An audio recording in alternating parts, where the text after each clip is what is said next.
I have never said that the executive should never exceed his powers. Jefferson did so in the case of the Louisiana Purchase and was justified. I have affirmed that when the executive exceeds his legal powers, if no one protests, you will lose all of your liberties. The 4 steps in my pilgrimage, of them, the first occurred in Paris during the armistice after the 1914 war. I had had permission to go to Toulouse, and when I attempted to get back to London, I went to the consulate for my visa, the American consulate, and the whippersnapper back at the desk said that all Americans were to return to America. I pointed out that my means of livelihood, all my possessions, my flat, were in London, upon which he disappeared behind a partition, and a nasty little whining voice was heard saying, "We want 'em all to go back." The key words here are "we want." We want. The next man they were picking on was a naval captain who hadn't got some postage stamp or other on his leave to come to Paris for a fortnight. So we got into a taxi, the captain and I, and went around to the embassy.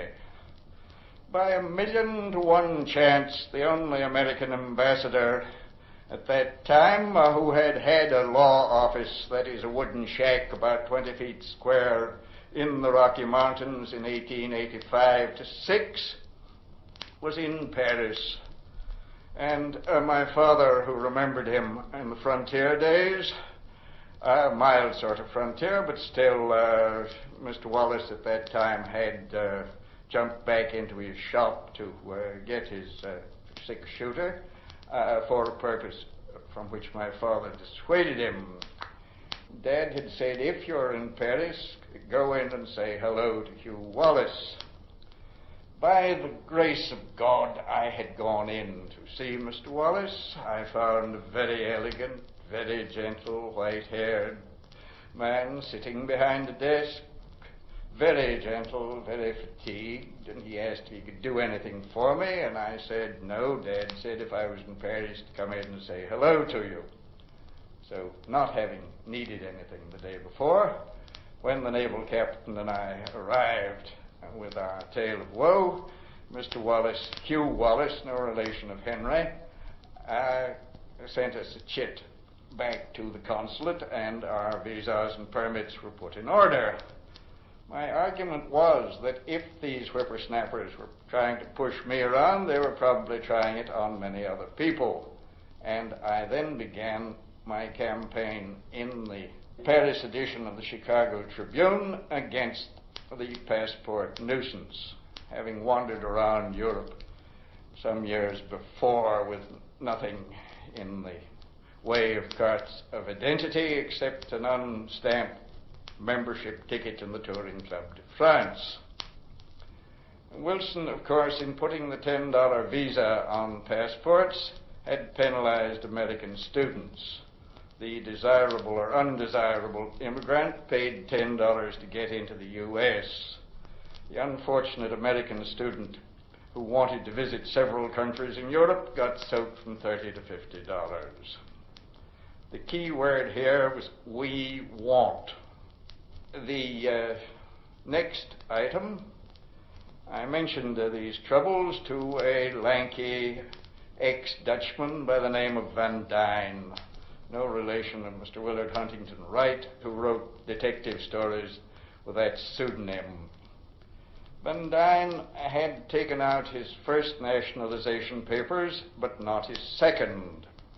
He was called up for the army, so he went before the tribunal in Chicago and said, I'm perfectly willing to fight in your army, but if I'm American enough to fight in your army, I got a right not to be taxed as a foreigner.